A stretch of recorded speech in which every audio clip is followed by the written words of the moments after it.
ডাক্তারের স্বামী বা ডাক্তারের স্ত্রী যেই হয় না কেন, আমি যেহেতু একজন ডাক্তারের স্বামী, বলে যে তারাও হাফ ডাক্তার হয়ে যায়, এরকম একটা কথা প্রচলিত আছে। তো সেই হিসাবে কিছু কথা বলার লোভ আমি সংক্রমণ করতে পারছি না আপনাদের সামনে। সেটা কি? সেটা হচ্ছে যে বর্তমানে যারা চিকিৎসক হিসেবে দায়িত্ব পালন করছেন এবং যারা আসন্ন দিনে চিকিৎসক হিসেবে দায়িত্ব পালনের পথে রয়েছেন, দেশের স্বাস্থ্য এবং চিকিৎসা ব্যবস্থা নিয়ে বর্তমান সরকারের গৃহীত কতগুলো বিষয় আপনাদের সামনে মনে হয় আর একটু যদি স্পষ্ট করে তুলতে পারি। এর মধ্যেই আপনারা জেনেছেন যে শিক্ষা খাতে পর এইবার সরকার, এই যে মাত্র কয়েকদিন আগে আমাদের বাজেটটা গেল, সরকার সবচেয়ে বেশি চিকিৎসা খাতেই বাজেটটি রেখেছে।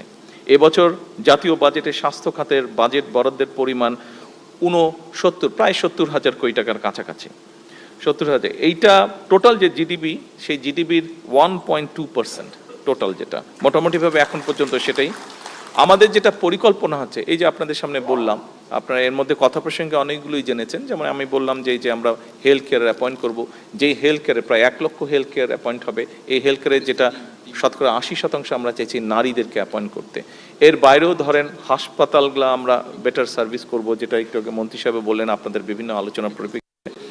আমরা সেই জন্য পরিকল্পনা যেটা আমাদের আছে, আমরা যদি পরিকল্পনা মতন সবকিছু মোটামুটিভাবে ইনশাল্লাহ আল্লাহর রহমতে যদি আমরা ঠিকঠাক মতন এগোতে পারি, সবগুলো জিনিস যদি ঠিকঠাক রাখতে পারি, আমরা নেক্সট 5 ইয়ার্সের মধ্যে আমরা এটা জিডিপি টোটাল বাজেটের আমরা হেলথ খাতে বরাদ্দ 5% নিয়ে যেটা আমাদের পরিকল্পনা আছে।